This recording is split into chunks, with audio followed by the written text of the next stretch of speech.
हर खबर पर होगी आपकी पकड़। डाउनलोड कीजिए एबीपी लाइव ऐप।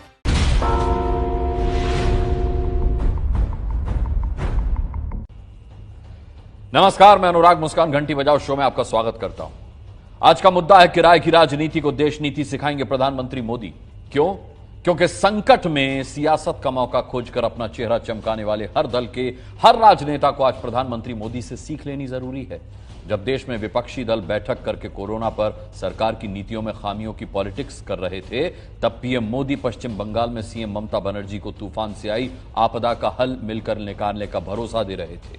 विपत्ति में समन्वय जरूरी होता है, सियासी माइलेज लेने की कोशिश नहीं। इसकी तस्वीर आज दिखी जब पीएम मोदी पश्चिम बंगाल और उड़ीसा में तूफान प्रभावित क्षेत्रों का दौरा करने पहुंचे। यह रिपोर्ट देखिए, सहमत हैं तो 8422840000 पर जोरदार घंटी बजाइएगा।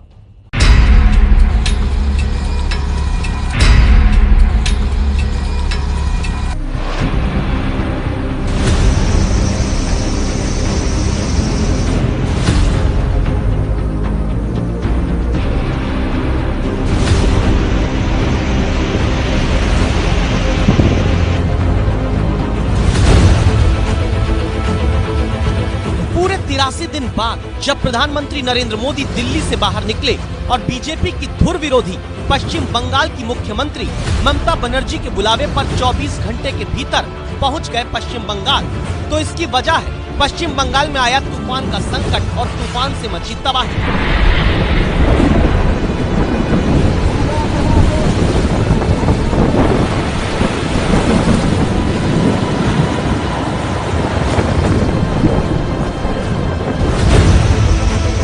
पश्चिम बंगाल में उम्पुन तूफान के बाद आई विपदा के वक्त प्रधानमंत्री मोदी का दिल्ली से निकलकर कोलकाता पहुंचकर एयरपोर्ट पर उतरते ही पश्चिम बंगाल की मुख्यमंत्री ममता बनर्जी से मानो ये कहना कि सब ठीक है, चिंता मत करिए, मैं आ गया हूँ, मिलकर संभाल लेंगे। ये कहानी देश के हर उस दल के राजनेता को देखनी जरूरी है जो संकट के समय राजनीति करते हैं। तो सबसे पहले प्रधानमंत्री की 8 बातों को ध्यान से सुनिए। भारत सरकार भी सतत राज्य सरकार के संपर्क में थी। राज्य सरकार और केंद्र सरकार ने मिलकर के भरसक प्रयास किया। केंद्र सरकार, राज्य सरकार और हम सबकी संवेदनाएं हैं। हम मिल करके रिहेबिलिटेशन हो, रिस्टोरेशन हो, रिकंस्ट्रक्शन हो, उसकी व्यापक योजना बना करके बंगाल की इस दुख की घड़ी में हम पूरा साथ देंगे, सहयोग देंगे। बंगाल जल्द से जल्द खड़ा हो जाए, बंगाल जल्द से जल्द तेज गति से आगे बढ़े, इसके लिए भारत सरकार कंधे से कंधा मिला करके काम करेगी। जो भी आवश्यकताएं होगी, उन आवश्यकताओं को पूर्ण करने के लिए भारत सरकार के जो भी नीति नियम है उसका पूरी तरह उपयोग करते हुए पश्चिम बंगाल की मदद में हम खड़े रहेंगे। ममता जी के नेतृत्व में राज्य सरकार ने भरसक प्रयास किया है। भारत सरकार ने भी लगातार उनके साथ रह करके इस संकट की घड़ी में जो भी आवश्यक उसको भी पूरा करने का हम प्रयास करेंगे। मिल बैठ करके, मिलजुल करके एक उज्जवल भविष्य के लिए, भावी पीढ़ी के निर्माण के लिए समाज सुधार के अपने कामों को निरंतर जारी रखेंगे। संपर्क में थे, मिलकर प्रयास, संवेदनाएं हैं, मिलकर साथ देंगे, कंधे से कंधा मिलाकर मदद करेंगे। ममता जी का प्रयास मिलजुल कर। संकट के समय देश नीति क्या होती है ये इन शब्दों से समझ लीजिए, जहां एक बार भी मैं नहीं बल्कि हर बार पक्ष विपक्ष को मिलाकर हम की बात करते प्रधानमंत्री नजर आते हैं। संकट की घड़ी में पूरा देश आपके साथ है। भारत सरकार कंधे से कंधा मिला करके आपके साथ आने वाले सभी कामों में खड़ी रहेगी।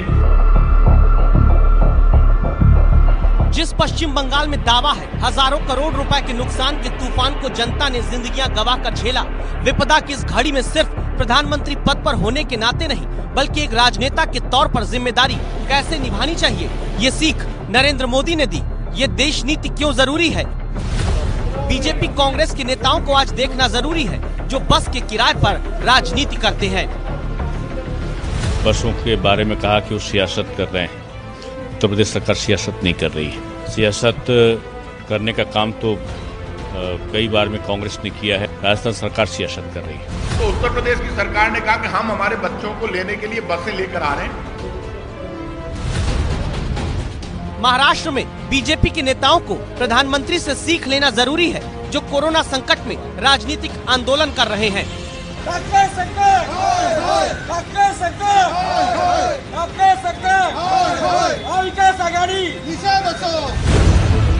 बिहार के राजनेताओं को भी प्रधानमंत्री की देश नीति देखनी जरूरी है, जो मजदूरों के खाने पर बैनर पॉलिटिक्स करते हैं। ये प्रश्न हमसे 3 दिन से सर, यदि ये प्रश्न जो करना हम बता रहे प्रेस में जो देना दीजिए सर, हम हटा देंगे। उन लोग कहाँ से नहीं, आप हटा मत दीजिए, हम आए हैं जब्त करने के लिए। सर आप बोल रहे हैं कि जब्त कर लेंगे, सर वो लोग कैसे खाएंगे? संकट में सियासत करने वालों की घंटी खुद प्रधानमंत्री ने बजाई है, जो उम्पुन तूफान से आए संकट के वक्त पश्चिम बंगाल की सरकार और राज्य की जनता के साथ खड़े होने का भरोसा देने के लिए कोलकाता उतरते ही ममता बनर्जी को विश्वास दिलाते हैं। बशीरहाट पहुंचते ही मुख्यमंत्री ममता बनर्जी को आगे साथ आने को कहते हैं। तूफान से मची तबाही पर अधिकारियों के साथ रिव्यू मीटिंग मुख्यमंत्री ममता बनर्जी की बातों को ध्यान से सुनते हुए करते हैं और फिर तुरंत मदद का पहला कदम उठाते हैं। इस संकट की घड़ी में राज्य सरकार को कठिनाई न हो, इसके लिए एक एडवांस असिस्टेंस के रूप में 1000 करोड़ रुपया भारत सरकार की तरफ से व्यवस्था की जाएगी। साथ साथ जिन परिवारों ने अपने स्वजन खोए हैं, उन परिवारों को प्रधानमंत्री राहत कोष से 2 लाख रुपया और जिन लोगों को इंजरी हुई है उनको 50,000 रुपये तक की सहायता देने का भी हम प्रधानमंत्री राहत कोष से करेंगे। संकट के समय राजनीति नहीं, जनता के लिए देश नीति का पालन होना चाहिए, ये प्रधानमंत्री ने दिखाया। लेकिन उत्तर प्रदेश में कोरोना की विपदा में किराए की राजनीति देखने को मिलती है।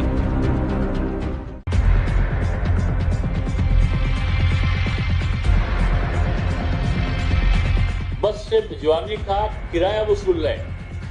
94 बसों का किराया वो 36,36,000 और 664 रुपया का भुगतान ले रहे हैं। और दूसरी तरफ ये संवेदना व्यक्त करते हुए कह रहे हैं कि हम राजस्थान की बसें आपको बॉर्डर पे भेज रहे हैं। पैसे का झगड़ा नहीं है। 2 करोड़ 6 लाख रुपए खर्च करके तो रोडवेज से भेजें, ट्रेनों से अलग भेजें। ये है वो राजनीति जो बच्चों पर हो रही है, मुश्किल में फंसे बच्चों को घर पहुंचाने के नाम पर हो रही है। बच्चों के बैग बच्चों के कष्ट पर हो रही है।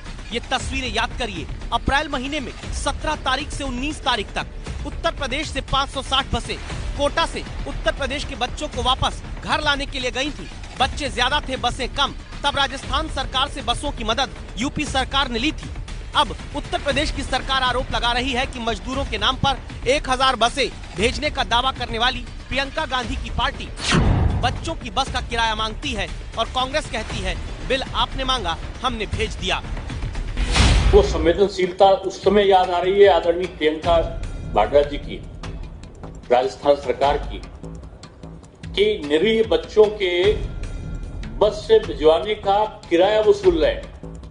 94 बसों का किराया वो 36,36,000 और 664 रुपया का भुगतान ले रहे हैं। और दूसरी तरफ ये संवेदना व्यक्त करते हुए कह रहे हैं कि हम राजस्थान की बसें आपको बॉर्डर पे भेज रहे हैं।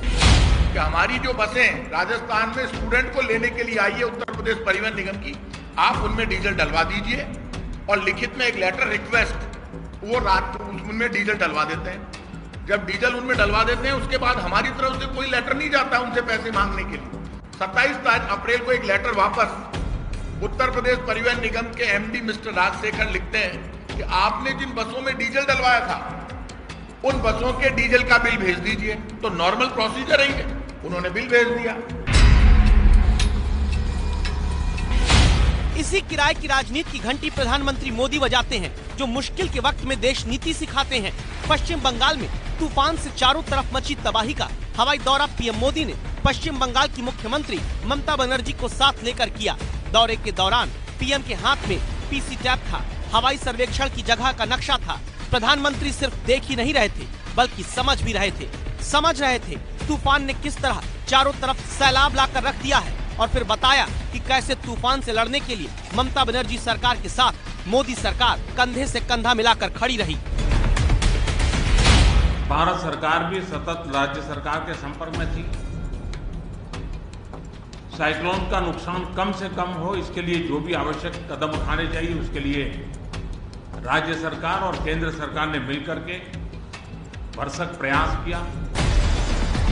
लेकिन कोरोना के तूफान में फंसे मजदूरों की मदद की जब बारी आई तो मिलकर कदम नहीं उठा पाते हैं बिहार में नीतीश कुमार और विपक्षी आरजेडी के तेजस्वी यादव।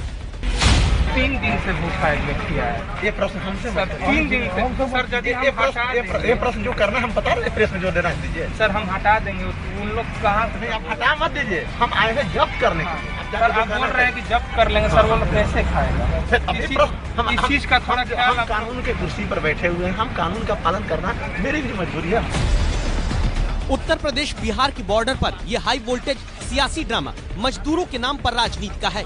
कैमूर में आरजेडी का पोस्टर लगाकर प्रवासी मजदूरों को खाना खिलाने का इंतजाम तेजस्वी यादव की पार्टी के कार्यकर्ताओं की तरफ से किया गया। नाम दिया गया तेजस्वी भोजनालय। अब मजदूर को खाना खिलाना, लेकिन खाना खिलाने के नाम पर तेजस्वी यादव की पार्टी का प्रचार प्रशासन को खटक गया। इलाके के एसडीएम पुलिस अधिकारी साथ लेकर आए और फिर ऐलान शुरू हुआ कानूनी नियम बताते हुए। जो बिना परमिशन के जो टेंट लगाए हैं उस टेंट को 10 मिनट के अंदर में खाली कर लिया, अन्यथा प्रशासन उसको अपना बलपूर्वक खाली कराने की कार्रवाई करेंगे। आप जो भी लोग हैं इसके आयोजक मंडल को सूचित किया जाता है कि इस टेंट को आप 10 मिनट के अंदर खाली कर लें, अन्यथा प्रशासन उसको बलपूर्वक खाली कराने की कार्रवाई करेगी। तेजस्वी यादव की पार्टी के लोग बोलते रहे रुक जाइए, कुछ लोग बचे हैं, खाना खिला ले। अधिकारी टस से मस नहीं हुए। सरकारी रोड पर चला रहा है, सरकारी संपत्ति का विरूपण कर रहा है, किसी राष्ट्रीय दल का झंडा लगे है, आज प्रशासन की जबरदस्ती कर रहा है। इधर साफे जुर्म वाली बात है, इसे तो क्या बताएगा आपको? सर इस पर क्या कार्रवाई किया जा रहा है? कार्रवाई होगी, इस पर सख्ती से कार्रवाई करेंगे। बैनर से इतनी तकलीफ है तो मैं चाहूंगा जनता दल यूनाइटेड के लोग अपना बैनर लगा लें, भाजपा के लोग अपना बैनर लगा लें, हमें कोई दिक्कत नहीं, लेकिन 2 वक्त की रोटी उन गरीबों को, भूखे पेट जो है उनका पेट भरना चाहिए। और हम यही सरकार से हाथ जोड़ करके अपील करते हैं कि उसको उजारे ना, भले ही बैनर बीजेपी का लगा लो या जेडी को लगा लो, लेकिन वो भोजनालय को चलते रहना देना चाहिए। उत्तर प्रदेश राजस्थान के बीच बस के किराए की राजनीति, बिहार में मजदूरों के खाने पर पोस्टर की राजनीति, महाराष्ट्र में कोरोना पर काली पट्टी वाली राजनीति। कोरोना के संकट काल में इसी सियासत की घंटी बजाते हैं प्रधानमंत्री नरेंद्र मोदी, जो यह भी सीख देते हैं कि संकट काल राजनीति नहीं, कैसे देश नीति जरूरी है।